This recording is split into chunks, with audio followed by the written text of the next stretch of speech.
And with Sociable Art. Today I'm going to show you how to paint a bright hibiscus flower in acrylic paints. And I'm going to go through the instructions with you step by step so that you can follow along. But that doesn't mean you can't do it your way. If you want to change the colors or anything about the painting and make it your own, please do that. That's what art is all about. My hibiscus on this 16 by 20 canvas. You can purchase a pre-sketched canvas for yourself from Sociable Art, either this pencil sketch 16 by 20 that comes with paint, or a printed canvas sheet that's a slightly smaller version and really easy for you to start painting with it already on the canvas like that. I don't know if you can see my pencil sketch, but it's on there. And I just want to tell you what colors we're using today. We're using primary colors, so we're using bright yellow, a red, cobalt blue, and white. And the other two colors that we're going to create, we're going to mix from the ones that I just mentioned. So we're going to have an orange that we're going to mix with by mixing the yellow and the red together. And then we're going to have pink. So that would be the red mixed with the white. I like to mix my colors in advance so they're just ready right here in the palette and ready to go. So you can do that if you'd like. And as I said, if you want one of these pre-sketched canvases, you can just get that at sociableart.com. So right now I just am starting to go ahead and paint the background around the flower. And what I always say in my classes is you should use the biggest brush that you can for any given area. So since this is a pretty large area, I'm going to use my bigger brush, and I'm using a round end brush like that, a filbert. And I'm painting the sides of my canvas too, so that I can hang it directly when I'm done, and I don't have to buy a frame. I could just hang it just as is, and I hope that you will like yours enough to hang it too, as is. Okay. So back and forth with my brush strokes. There's many different ways that you can do this, but I like doing these little back and forth little X strokes like that. And what I like to do too, there's two things you can do. You can do a very solid blue background, which I think looks really nice, and it'll kind of be a more stylistic look if you just have this really solid blue background. Or you can dip your paintbrush into the white paint. See, I got white on there. And you can put that right into that wet blue and do those back and forth little X strokes like that, and then you'll get sort of a varied shades in there, and it almost starts to look like the sky a little bit. So you can do that if you want to. Now there's some little detail area right here. It's the, I can't remember what it's called, the stamen maybe of the flower, or the pistil and the stamen. And it's really hard to go around that and not leave some kind of funky brush strokes. So I like to just go right over it, and I'd like to say that I can guarantee you'll see the pencil lines. They'll show through, and usually they do, but it depends on how much paint you use, the thickness, the quality of your paint. So you might not be able to see that, so you might have to resketch it if you paint over it. So if you're unsure about that, you can always just go around it, but you might see like a little bit of brush strokes from going around that. So right now I'm just continuing to fill in, and I'm outlining right next to the flower. One thing I want to caution you against is if you're outlining around this flower, so you're going like this and you're going to doing that, and maybe you outline around the whole thing. If you do it that way rather than filling in each section like this as you go, you will end up with this line around your flower that you're actually able to see. It just because it dried at a different pace, you would see that line unless you were to do like 2 coats of paint or something. So what I'm saying is that when you're outlining around the outside the flower, you should do a section at a time, and then backfill in with the background in that section, and then move on to another section. Not outline the whole thing at one time. So you can see I've got some different shades here. And really, if this was a painting that, you know, I was going to spend a little more time on, and not just kind of a study where we're trying to build our confidence, I would probably, you know, eventually do like a second coat in this background and really have the color be nice and deep. because we are using kind of student grade acrylic, so at least that's what I'm using. And if you bought the kit, it's more of a student grade, and it might need a second coat to get a really deep color. I only went to here because I'm gonna have another color down here in the bottom. There's gonna be some yellow. So I'm gonna go up here to the top, making sure to paint some of the top here. Go right down to that petal. And you know, if you want to do a slightly deeper shade in this area, maybe a slightly darker shade, you could do that. Let's see where this petal is. So I'm doing a darker blue here.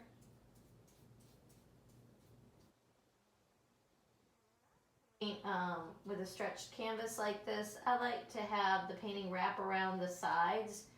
So by that I mean, if the petal goes off the end of the canvas, I'm going to wrap that petal around the outside of the canvas as well. So when I get to that color, it'll be going off and onto the side.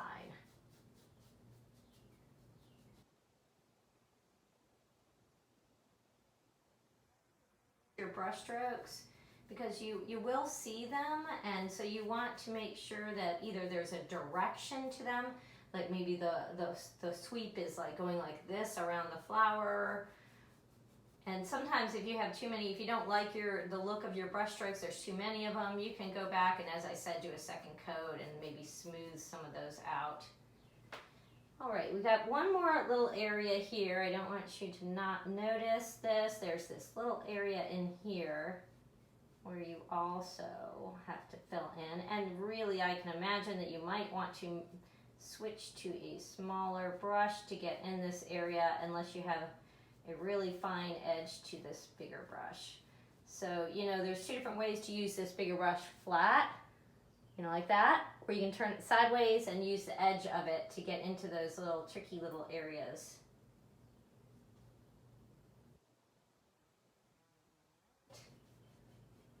And the other thing I wanted to mention, if you're not really used to painting, you might not know this, that each time that you load your brush, you really want to only load, you know, the half of the brush. So like, you don't want to have the paint all the way up to this part of your brush. So don't overload it. And also, once I put the paint on the brush, I usually flatten it out like that and get some of the excess out so it's more manageable, and you don't want to have just gobs of paint on there.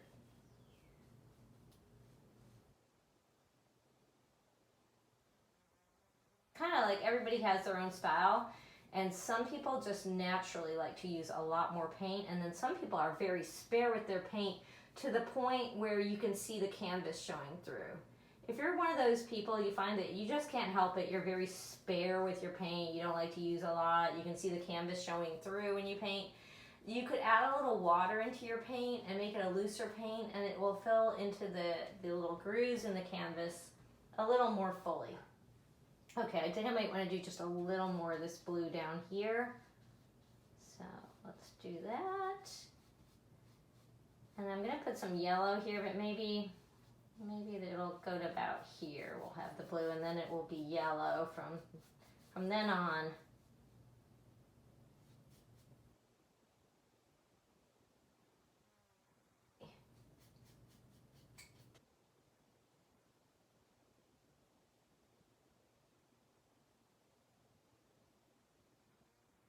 In the background, and now we're going to move on to the petals and to the center of the flower. So this flower, my flower, well actually before we do that, I want to jump ahead. Before we do that, we do want to go ahead and finish the bottom of the painting where that yellow is going to be down here. So I'm going to go ahead and fill in that with my bright yellow, and it's just going to be one solid bright yellow. And you can use, again, that bigger brush, just rinse it off in the water and dry it. And then just start filling in this bottom section down here with the yellow. And I'm going to go ahead and do that. I'm going to speed up the video for a moment while I fill that in, and I'll be right back with you.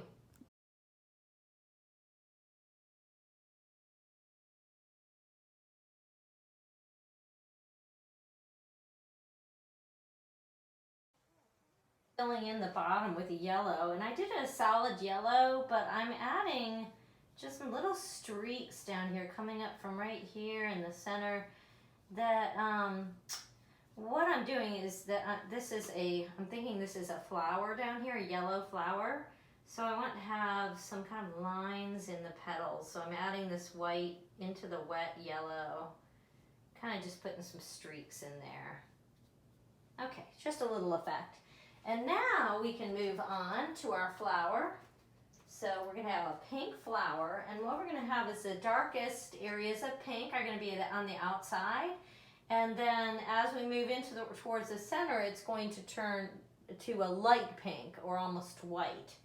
And what you want to do is choose a petal that's underneath. So if there's overlapping petals, you don't want to do the one that's on top first. So when I'm looking at this painting, there's one back here, a petal back here that's being overlapped by two other petals. It's the one underneath, so I'm going to choose to start on that one.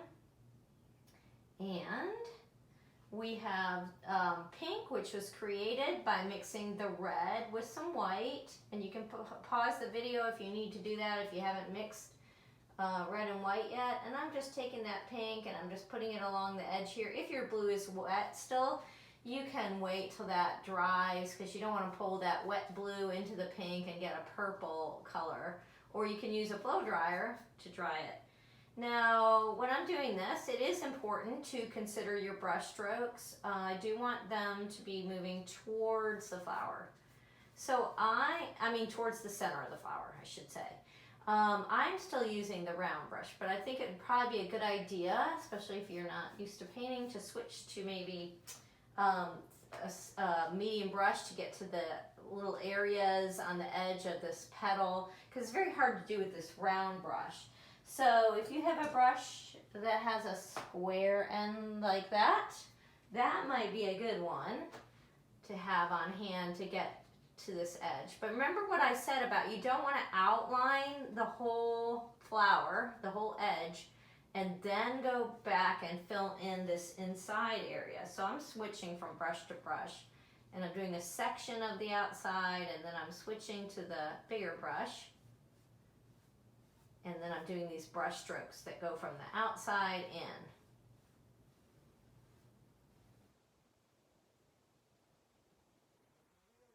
Easier to mix colors too when they're wet. So if I have this pink here and I want to add some white into it, I want to have it fade into a lighter shade. It's much easier if this pink that I've just added is still wet. So I'll show you what I mean by that in a moment, but right now I'm still adding some of the pink here. And see how the ends of my brush strokes kind of end. I turn my brush and I end on the skinny side of the brush so that we have all these skinny lines going towards the center.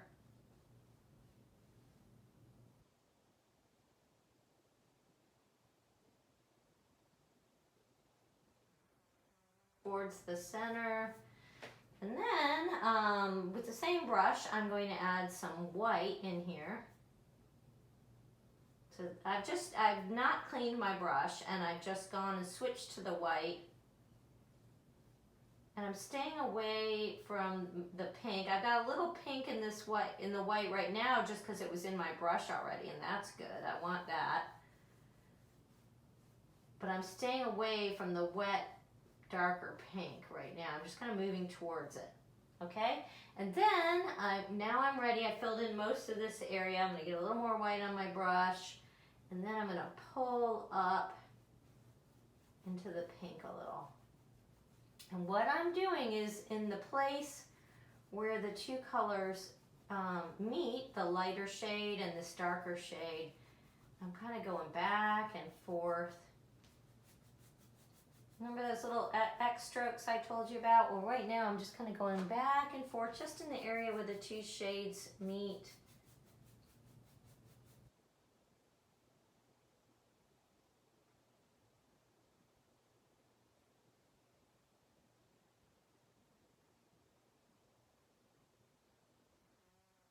Back to the darker pink because I need a second coat of it up here on the edges. I want it to be nice and bright, show up really well.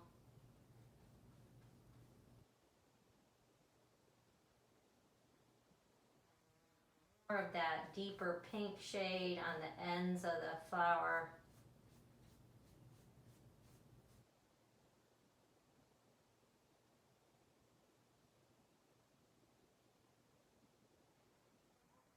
So we've got one petal finished there, and now I'm going to move on to the one next to it.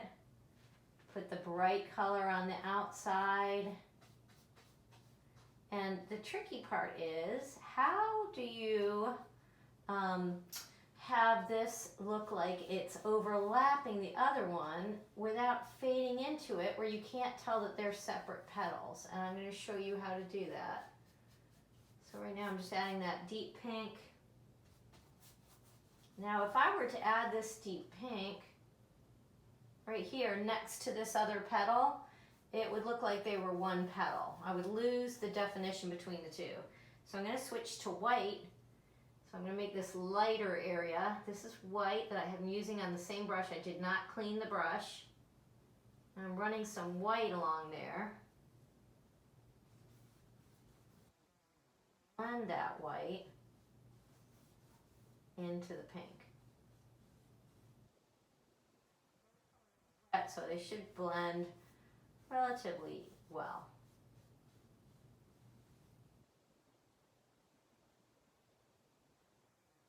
Pink, white, and having this light area here. Definition, don't worry, to these petals to make them really stand out. This is just, consider this your first coat on this. And there will be a second coat when you'll really get to make the definition stand out and the contrast between the light and the dark.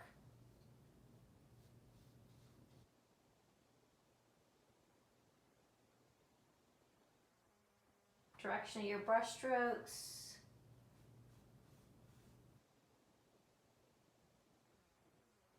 Area on the edge of this petal, because I know that there's going to be a petal right next to it on top of it, and so I want it to stand out.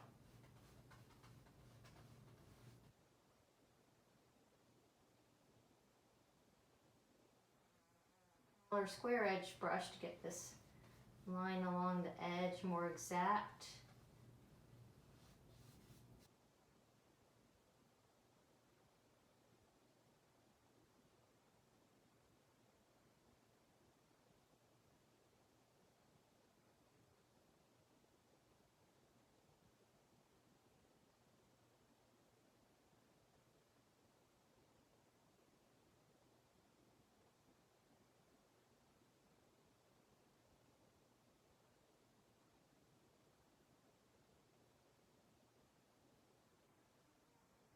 I'm going to continue to do the petals in that way, and then I'm going to do it in a faster motion with the time lapse. And then when I'm done filling them all in this manner, then I'll turn it back onto a slow mode so you can see how I find some more contrast in here. So I'll be right back with you.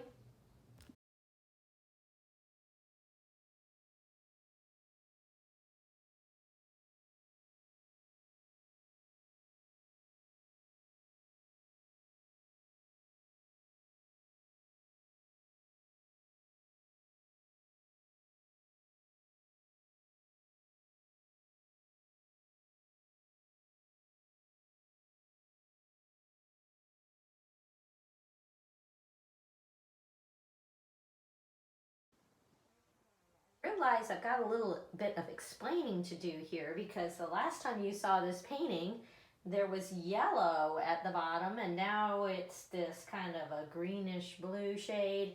It's because I decided I didn't like that bright yellow at the bottom, so I went in and I covered it with a mix of blue and white, and the yellow was is glowing through that and also was a little wet, so it was blending in. So that's a mixture of yellow, blue, and white if you want to add that color to yours as well. Otherwise, just leave it yellow. Okay, so now we're going to add the center to this flower, and things are really going to pop at this point. So we want the very center to be quite dark. I have the red, but I don't think it'll show up as dark as I want it to, because when we put the red in here, you'll see. I mean, it's always kind of, this red is a little bit on the transparent side, and so it's not going to be quite as dark in here as I want. And notice I'm leaving a spot for where that stamen is in the center of the flower. I think that's what it's called. It's either a pistil or a stamen or something. I can't remember. I'm going back to like middle school biology, so I don't know if I studied that. I think it was in middle school. So anyway, so there's the red, not bold enough. So to get this darker shade of red, I'm going to mix a little of that cobalt blue with the red, and then we'll get a nice dark color just to put in the very, the center around the stamen, right where it comes out from behind this petal here. Mix that in with the red. I don't want it to blend in too much. So it might be beneficial for you to do the red, let it dry, and then add this darker shade. Because if you really want to show up dark, you need to have that color underneath it to be dry. So I'm going back to the red now, and I'm just going to add these strokes of red that are coming up in spiky lines from the center.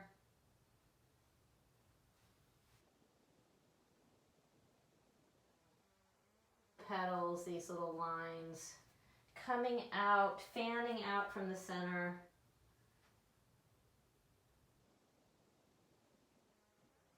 Like this before, and people want to put it coming out from this. See this petal right here that's coming out? This one is overlapped. You would not see that dark red on that actual petal. It will not be apparent. So don't put it on that one.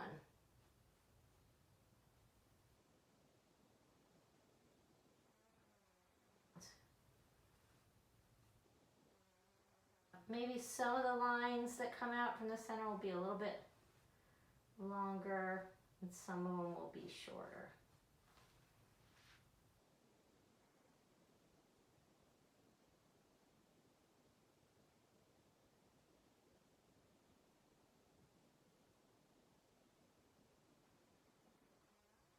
Go back and really make that red stand out with maybe a couple coats of red. Keep a paper towel handy. It can be a great eraser for you. If you make a little error that you want to wipe away really quickly, you can just use a paper towel.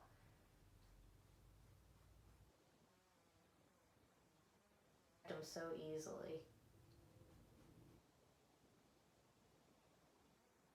That center, very bold. As I said, I would suggest that you let it dry and then go back and really darken the center. If I try to do that now, the paint's wet and I won't get the dark shade that I want.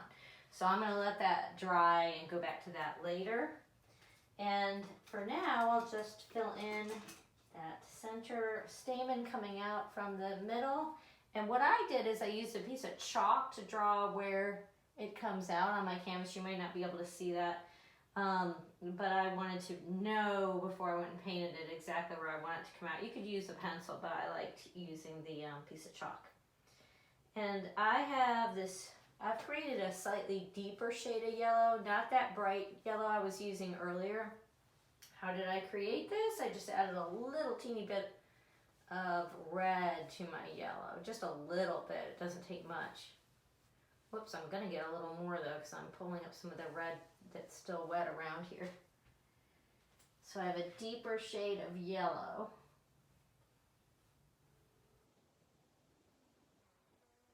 To get skinnier as it moves away from the center of the flower. And also, we're going to have it get darker down here at the base of it. So at the base, I have an orange shade that I mixed from red and yellow.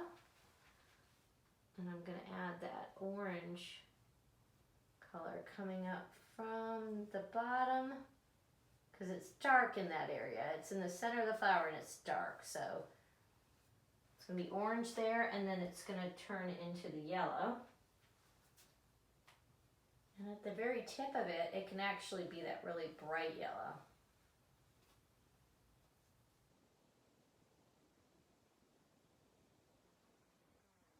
Don't have a skinny brush, you might want to switch to that at the end.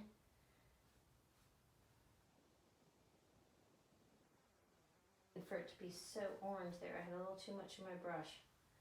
Really want it to get to be the brighter shade.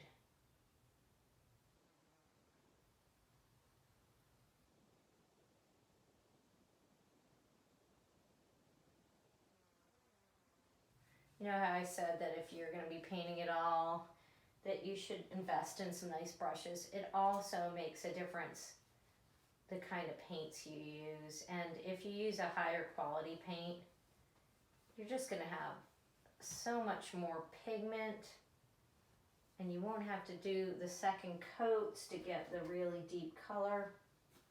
So again, it does make a difference. I think when you're starting out, it's fine to use the student grade acrylics, because you don't want to waste money if it's something you just don't intend to continue. But if you do more than a few paintings, you might want to switch. You'll get a much better result and make you feel better about your work. Okay, so I want a very light yellow at the end, and I'm going to add a little white to my yellow so it'll stand out in that blue. Because otherwise the yellow can be quite transparent, and I want it to stand out, so I added a little bit of white to my yellow.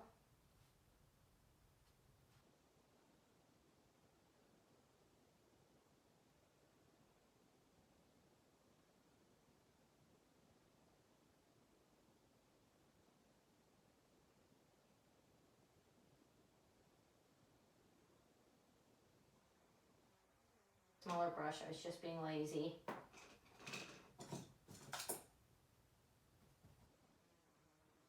You want to use a smaller brush.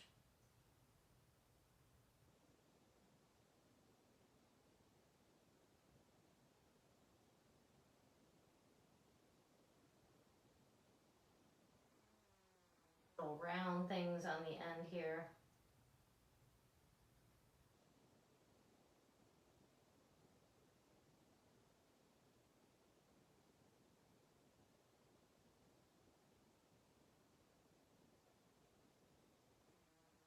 My yellow so they'll stand out a little bit more against that blue background.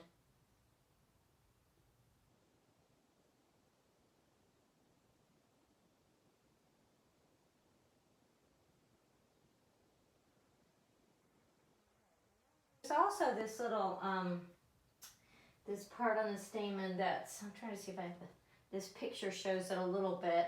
There are these little things that come out that are all around it, and I'm just dabbing these on, dabs of the brush, and I'm using the yellow, and maybe some of them have a little bit of orange in them, and they're just all around this portion right here, and I'm just dabbing with this small, see, it's a very small brush, and I'm just dabbing these all around here.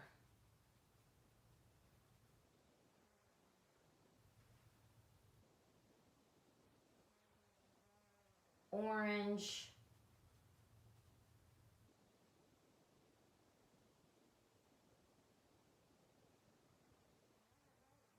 Just add a little bit of accent of a little bit of red in here so that you can see these and they'll stand up. Just little bits, little dabs of the red.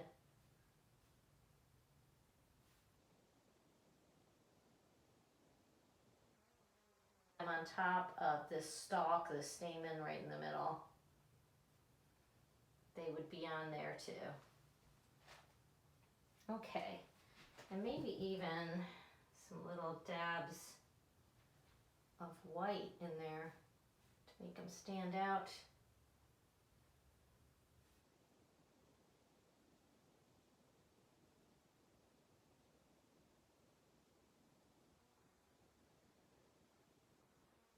Is pretty much the painting. What I would go back and do afterwards is darken the center with another coat of paint. Add another coat of paint to the end of this, the stamen right here, and make that stand out really well. And of course, sign your name. Be very proud of your work. So I'll sign my name at the bottom, and at the end of this video, I will put the finished work of art. And please, if you enjoyed this, it really helps me if you will like the video by clicking on the like button at the bottom. And you can subscribe to the channel, and you know, it doesn't cost anything. You'll just, I think you get notifications if a new video is released on the channel. So that's, you know, like at the most once a week. So it would help if you would like it, and subscribe if you want to see the next one that comes out. So thanks for painting with me, and go to sociableart.com and see what kind of painting kits are available. Bye.